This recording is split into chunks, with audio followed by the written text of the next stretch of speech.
Good afternoon, friends. It's Tuesday, February 23rd, and it's time for my thought of the day.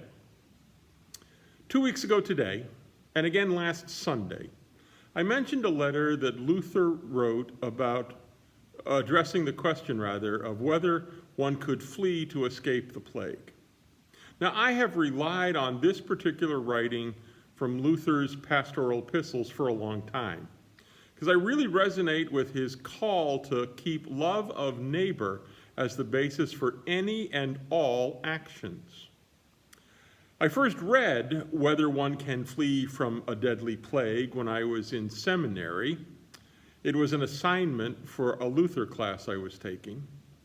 And 12 years later, one of my seminary classmates recommended the letter again, offering that he had read it with new insight as we were facing the AIDS epidemic. You may remember those days. They were filled with fear about AIDS and how it was transmitted, what you could do to protect yourself, and how far away you should stay. Now, Brett was a regular worshiper at Thanksgiving Lutheran in those days. He was diagnosed with AIDS, and a major fear swept through the congregation. As Brett's symptoms increased, he moved from living in his home and worshiping with us to be hospitalized and not able to attend worship, and ultimately into a hospice situation where there was still even fear and anxiety on the nurse who was coming in to offer hospice care. I remember when he was first hospitalized that he called and asked me if I would come to visit and would I please bring communion. Now, in the scheme of things, it was kind of intriguing that about a week or two before, I think it was, when my seminary classmate contacted me about can one flee from a deadly plague. We had been talking over the phone. It was kind of before emails were a big thing. And as I had reread the letter and as he reread it and we talked about it, we realized that we were keeping in mind this concept of love of neighbor as the mantra for dealing with all deadly plagues.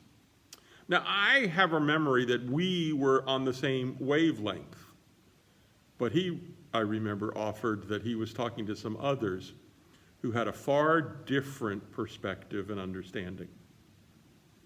Since I heard Luther and Jesus calling me to love the neighbor in my ministry, I did go to the hospital. And I did bring communion with me every time I went. At the hospital, I was required to gown up, as they said. And I remember having to wear a mask and gloves as well as some sort of a gown over my clothes. As we talked, Brett and I heard concern, fear, worry, anxiety in his voice. And I'm sure that I had those same emotions running through my mind as well.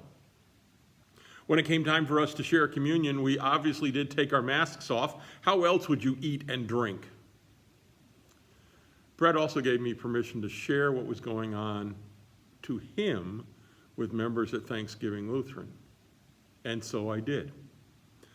And people heard that with all sorts of concern and care. But in that worship service, some came up to me afterwards and said that I should not be having communion with him ever again. Some went so far as to say that I should never be in person with him again. Telephoning would be fine, but not face to face. I read that as they were afraid for my health and safety. I don't know that they thought about love of neighbor at that point. Fear overtook it. Fear was the key. When Brett died a few months after those events, people grieved. And we did, as we do here at Shepherd of the Hills on All Saints Sunday, name Brett and others in our prayers of remembrance. I also remember that his partner had a quilt square made in his honor, and it became part of the Sonoma County AIDS quilt because there was a need to both honor and remember Brett. Last week I was watching the PBS documentary on Black Church, and they had a shot of the AIDS quilt spread out on the mall in Washington, D.C. And it was at that moment that I flashed back to remember seeing those pictures in the day. And I remember going to the Sonoma County Fairgrounds to see the quilt being on display in one of their facilities. I remember how powerful that image of the quilt was for those who had partners, sons, daughters who died of AIDS and were remembered in that way. It wasn't just Brett that I remembered. There was also a friend named John and Paula's brother. It was also remembering the agony that those families experienced as they were shunned by other family members and friends, because after all, AIDS was such a taboo, and because AIDS had touched them in such a horrific way. Perhaps you too recall how AIDS patients were seen as deeply flawed people, some even suggesting that they were outside of God's care and love. How is that showing love of neighbor? But that's what fear does. So as I saw those quilts and the various memorials, I saw them as a sign of respect and love for the neighbor, the visible sign of grieving, even as the final AIDS tally was still far from complete at the moment. All of those memories came flooding back to me last night as I was sitting in my chair watching the news.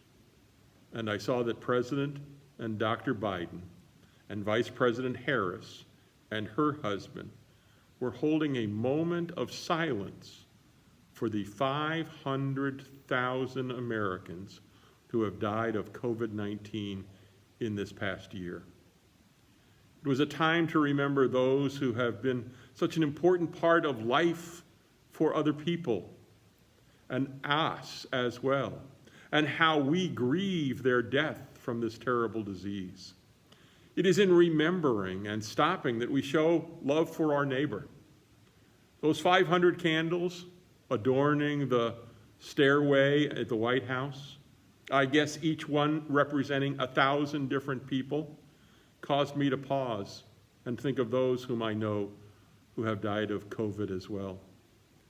People like Carmen Stitt, a long-term member here at Shepherd of the Hills.